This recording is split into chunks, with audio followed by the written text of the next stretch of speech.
Good morning from sunny Clashgour hut. As you can see, it's throwing it there. Started about 7. That's what woke me up. Oh joy. I am not staying in the hut all day. I think we'll bail when I'll pack my gear slowly at breakfast. And when things calm down, if they do, we're getting out, because tomorrow's supposed to be even worse. So sad. Came out here to search and I've had one good day to search. Yesterday was nice, sunny, but it was cool, but it was nice. But the first day raining and the last 2 days raining. So, and this is going to go on all day. So all the apps say in the Garmin says, so I've got to believe that. Weather's just against us. It's a shame. I could sit in the hut for 2 days, but well, I've got to leave tomorrow morning. But I could sit in here all day today, but I don't see the point. Might as well go home. We've been here, what? Sunday night, Monday, Tuesday, Wednesday, Thursday. Oh, nearly 5 days. So we ain't done too bad.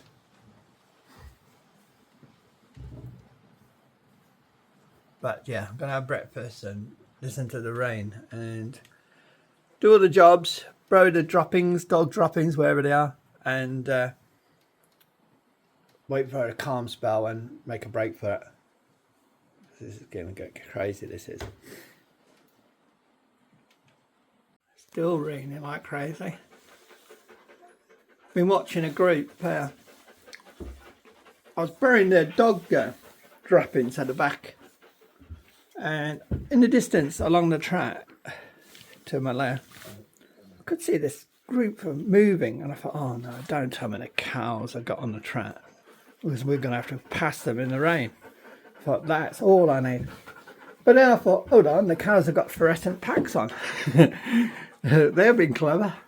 Anyway, I realised it was a group of hikers, so I thought, oh, I'll wait till they come by and then I'll let the dogs out and let them have a run and do what they have to do down on the verges down there, so it gets washed away and all that, rather than near the hut.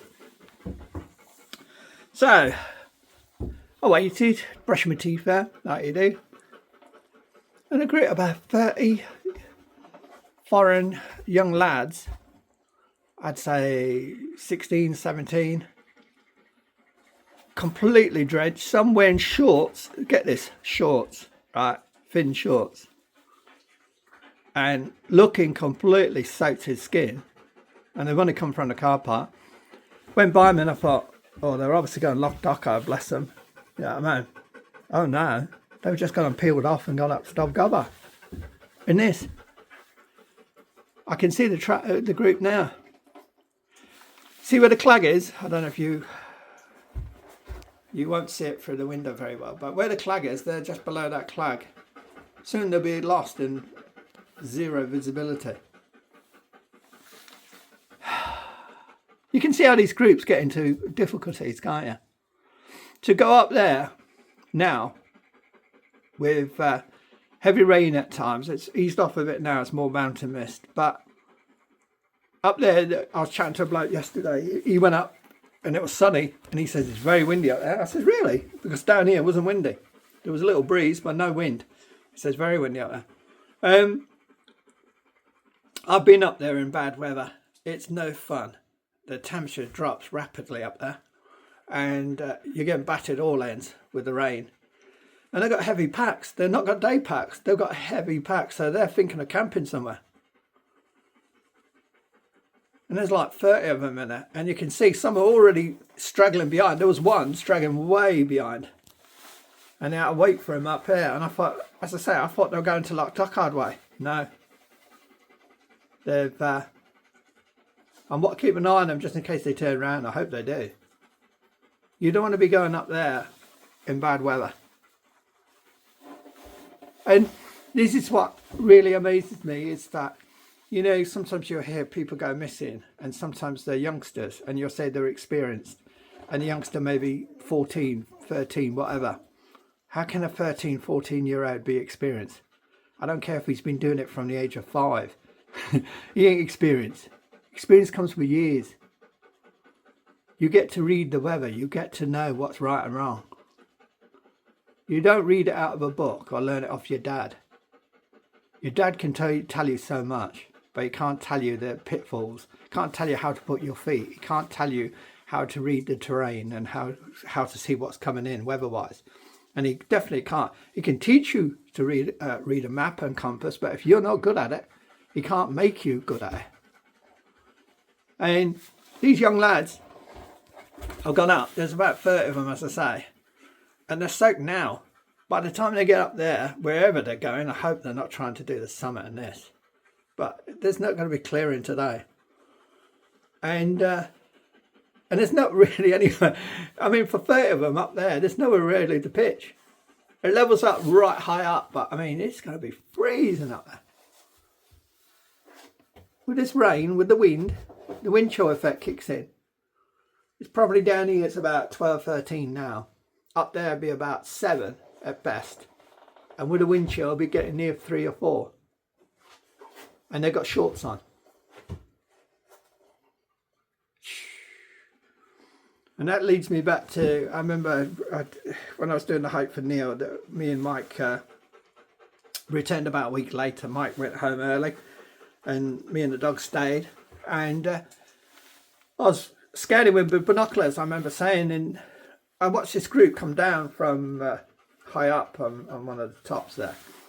And again, it was some kind of Duke of Edinburgh with some girls. It was two lads that looked in their 20s. With some girls about 16, 17, whatever. And obviously some kind of hiking DOV or something like that. And I said, oh, I was watching you coming down. I was watching you zigzagging and get lost. You know what I mean? They says, oh yeah, there's another group coming down later on. You might see them. And this is like, when he told me it was about six-ish, somewhere around there. And I was expecting this other group to come down about 8 or 9 at the latest. And what he said, oh, they were slow, so we left the slower group behind. And that's exactly what you don't do. You mix the group, don't you? You have good and strong and weak in both groups. But they did the obvious mistake and left the weak group behind. Anyway, I waited all night to see that group come down because the weather was nice. But nights get cold, you know, it's summer nights where the temperatures get cold. The group never showed up. See, again. The other group waited at Loch Dochard and pitched there, waiting for the group to catch up, but they never did catch up. And they wouldn't have had no means of communicating with them. So, you know what I mean? Unless they had a Garmin maybe, and they could communicate between Garmins, I don't know. But eventually the group turned up the next morning, about 10, 11 o'clock.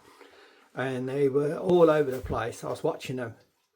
And I stopped them and I said, like, I was watching you, you're crossing rivers and you seem to be doing a right weird course there. And he says, oh yeah, we had a cold night up there. And see, and that's during the summer. The weak ones just couldn't keep up, couldn't do it. So the strong ones were cleared off and left them. And you don't do that. And that's happened in Aviemore many years ago when there was a disaster in snow, where the weak ones were left behind and they sadly perished, most of them, if not all of them, I think. And that was near Ben McDewey, or if I've pronounced that right. But anyway, they will be back down, I hope. If not, they're stupid. To pitch down here, you can get away with it, but it's going to be too solid. You see, again, planning. I know the weather's going to be appalling for the next 2 days. But I want to be out there and even with the dogs. No. Stupid. What can you do out there? That's not character building, that's demoralising. But they've gone up. So I'm packing up, but if I see someone local, I'll let them know. Just stupid it is. All the years I've never seen someone do that. You don't even get the Munros doing days like this, look, because there's no point. Clag's all in. I mean, Munros like to get the numbers, don't they? You know what I mean? So it's not about views for them, it's just about numbers. But even they don't go out in weather like this. Stupid. Right, I'm finishing packing. Ain't got much to do. Just sweep the floor. Didn't use the fire. Just wipe the tops down. Got to wash a couple of plates and empty this of water, this pan of water, and wash that pan there, what they've been drinking out of. So there's not much to do.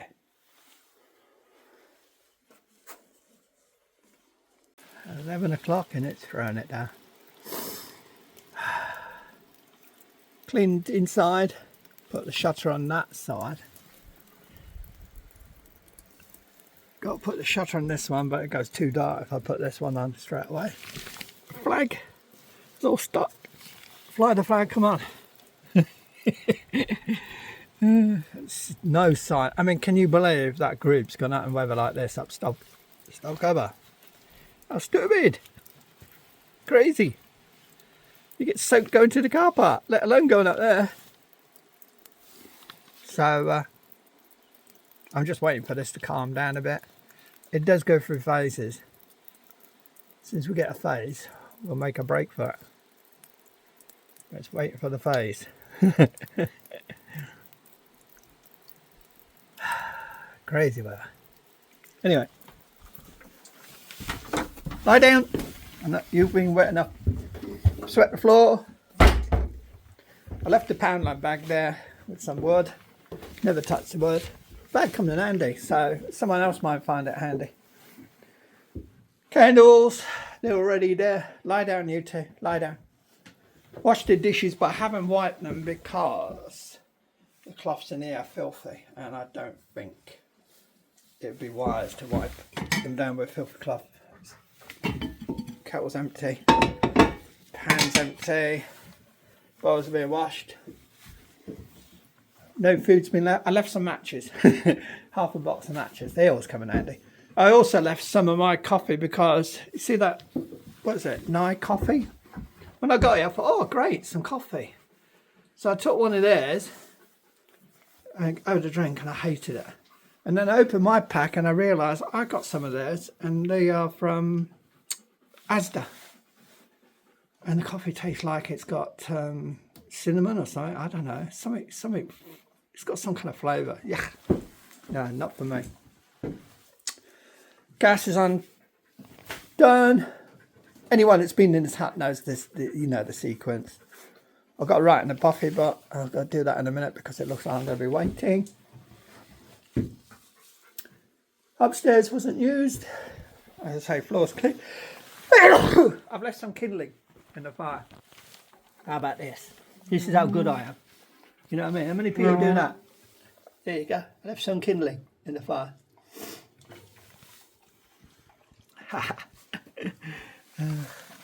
But that'll do them. That'll start them off for what? 5 seconds to warm up. Dogs are ready. That blanket's got to go upstairs. It's an old sleeping bag that's manky anyway. I wouldn't use it. It was manky before we got here. Right, I'm just waiting for rain now. Change the subject as such. That's the way up to Stobgobar. But see how the clag comes in? Earlier, about 20 minutes ago, it came right down to the trees. And it does that. See over there? See how it's coming down? Now the reason I'm saying that, see how low it gets, that hill on the far side? You can hardly see it. It's getting smothered by the clag. The reason I'm bringing this up is it goes back to the Neil Skinner case. When he got disorientated over that bridge, I believe, and the weather got bad like this and heavier rain than this, I reckon the clag come right down and then he couldn't see where he was going. He couldn't see no lock or nothing, so he got completely disorientated by the clag and the weather and everything. So he could have been going around in circles. Even though on a sunny day, me and you are looking and going, how can you get lost? You know what I mean? You can. Like that group probably will, up there. Right, over there, see that bright spot? I think that's going to be our chance to get out. So, that's what I'm going to do. Sorry, I was doing a thingy. She'll be known as a thingy. All shutters on. I'm doing this because every time I walk by on my travels, the shutters are hanging off. Look, there's no reason for the shutters to be hanging off. They'll break in the wind and break the glass. Locks all done, keys put away. Got to load the dogs and we're off. And look, we might just beat that, I don't know. Right, let's go. 12 minutes past 11, that's catching us up. The rain. Food. They want to run like crazy about a while now. Then you calm down. No rain yet, but it's going to. I ain't got a pack cover. I was going to bring one, but the weather forecast said the odd shower. You just can never guess, can you? Please. So hiking back to the car, and be lucky if we don't get drenched. I've got waterproofs on. I did bring waterproof trousers to go with my lovely waterproof jacket, which has been brilliant. Pack's about £50 because I still got the drone, which I never used. Typical, isn't it? There was only one day I could have used it, and that day we shot up and wanted to do things lighter. Thank God we did, with all the tourists getting in the way. It wouldn't have been fun anyway, flying drone with all the people around. So we couldn't have done much. So yeah, should be going back tomorrow morning. We're going back today. It's a washout, so there's not much we can do. And see you at the car if we ain't drowned on the way there. Oh, I fed the dogs just before I left and they ate all three. Normally Rogue is the one playing up. Stella, she's ambling at her pace. I'm trying to beat that. It's coming over. I don't think we will. I don't think I've got any chance of beating it. But you can always hope, can't you? Live and hope. Every minute we're progressing and not getting wet is a bonus. And that poor group up at Stubgobber, craziness. And this is just the beginning. It's like the other day, you get mountain mist showers, and then later on the rain's kicking in, and it's going to be heavy. And tomorrow it's heavy rain. So I'm getting out in between these stupid mountain mist showers. Temperature, as I say, not much above 13, 14, I don't think. There's a nice breeze, bringing the temp down to about 12 at the best. Considering we left 30 odd degrees, 33, I think it was 33, 34.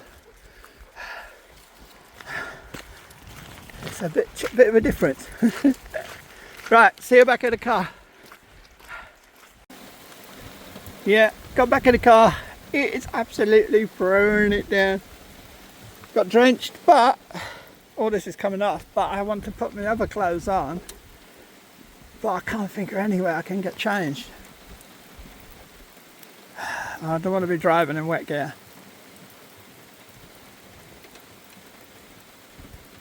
I've got shorts and a shirt. Oh dear. Because down my way is lovely. This has to be a monsoon up here. Dogs are in.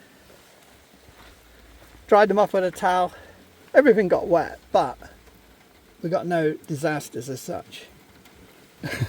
Car's a bit wet as well. I needed a wash anyway. But I'm hoping for a break. I need a wee as well. Might as well just do it in my trousers, don't I? Oh dear.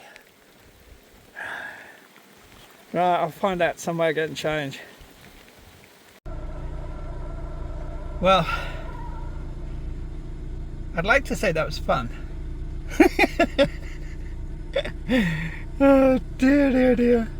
Did we make the right choice getting out today instead of tomorrow? Definitely. How can you search in this? You know what I mean? And tomorrow's going to be worse from what I've seen on the weather forecast. So, yeah. It was a good call. Can't do anything. We'll just be sat in the hut now. All day sat in the hut. Dog's going mad because they want to go out. I might as well get them home and then we can get back into a routine walking there. You know what I mean? The driver tired them out for start. That's good. And once we get out of the rain, I can walk them around some service, you know, and give them a little jog around. Stella's done more than enough. Everything's wet in the car's wet, I'm wet. Everything will dry out, it's just water. Fun. Look at it, look at that. It's just hammering it down. And the funny thing was, thankfully, I faced the car the right way. The other day I was on the other side of the car park, and look, 0 cars in the car park. No one, except some poor souls are going up Stobgubber. I cannot believe they're doing it today. They're crazy, absolute crazy thing to do. Poor mountain rescue will get called out for them the way it's going. But yeah, I faced the car the right way with the tailgate up, and because I've got a quite big tailgate in an Audi Q5, it kind of overhangs. So I was like, yeah, I can do this. And the rain seemed to sense that I was winning, because it was coming from straight head on, but then all of a sudden it come from the left and sideswiped me when I was just getting changed. So unbelievable. No, we don't want the wipers on for. You'll get dizzy watching it, won't you? I know you are. Hitting a bottle while you're watching my videos. I don't want you getting tipsy. Anyway, I don't know what this one was classed as, because it was classed as a bit of searching, a bit of sitting in a hut, and a bit of tourism. So, but we got out. That's the most important thing. As I say, again, it's a shame I couldn't help out more on that searching, but as you can see, look at it. You know what I mean? What dog's going to be walking around anywhere that's loose, you know what I mean, in the pouring rain? It's going to be taking shelter, isn't it? So you could be calling, shouting, screaming or whatever, it ain't going to do it any good. The dog ain't going to come out for you, not in this weather.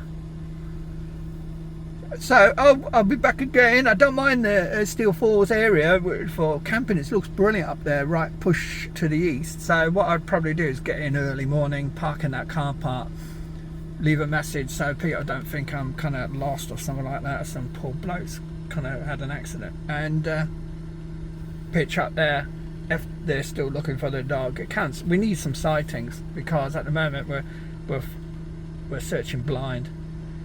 And I'm sorry, you know, I know people are saying they're hearing barking, but you know, there's plenty of people that will mistake a deer bark. Different types of deer do bark, and the bark, some of their barking does sound like a dog bark sometimes, especially from afar. So and I've seen the trails of deer, and there's plenty of deer up there. As for the bones, there's lots. Someone found some bones in a certain area. When deer die, they just collapse, you know what I mean, and you'll see the carcass, and that'll get picked by all the birds of prey and God knows what else is out there. It could be fox, it could be anything, and then that'll rot away, and then you'll just have a heap of bones. So I come across bones in my searches many a time, but they're always deer bones, thankfully. But so yeah, you can't go on a pile of bones. Pile of bones could be anything. Right, I hope you enjoy watching these videos, because they're a bit different, aren't they? As I say, they're not supposed to be professional, never were supposed to be professional. I do this totally off my back, looking these searches. I don't get paid for it. It's all voluntary. I don't ask for any money or anything. You can donate on the super thanks. I've got something like £60 so far. I think you've got to reach £100 on YouTube before they release it. All the money that I get on donations will go to Mountain Rescue, whichever one I'm working near, you know what I mean. So at the moment it's Glencoe, but it might be, it counts at the time when it gets released. I might be searching somewhere else. The fuel is all paid by me, all my equipment's paid by me. I'm not sponsored by anyone. If someone would like to sponsor me, you know, some firms watching and would like to donate search equipment, I will obviously take search equipment, but I'm not looking for free jackets or free clothing or free tents or anything like that. I mean, if someone gives me it, fair enough, but I'm not asking for it. I'm not asking for buy me a coffee. I'm not asking Patreon. I'm not doing any of that stuff. You know what I mean? I'm not saying people are wrong for doing it. It's just not my way. I'm doing these searches because I love being out in the Highlands. I would be out in the Highlands anyway, so why not help, you know what I mean? Right, we're going to get moving. Thanks for watching. Thanks for the new subscribers. As I say, I don't expect thousands of subscribers, but it's just nice to have a few, and I do get regular chats from several members, you know what I mean, so which is nice. Hope you find these funny, maybe useful in some ways, and hope it keeps anyone that's watching any of the search areas that I'm doing, hopes the ones that are interested and happy about me doing it, they're happy watching it and keeps them updated. You can see it's a regular thing ongoing. I will be back searching for new in the Glen Kinglass area in the coming months, because I like that area as well, and it's an area of interest. Right, I've got an 8-hour drive now, so thanks for watching. Take care everyone. If you are out and about, watch this weather. It's all over the place up here, so you know you can easily get caught out. See you on the next one. Bye for now.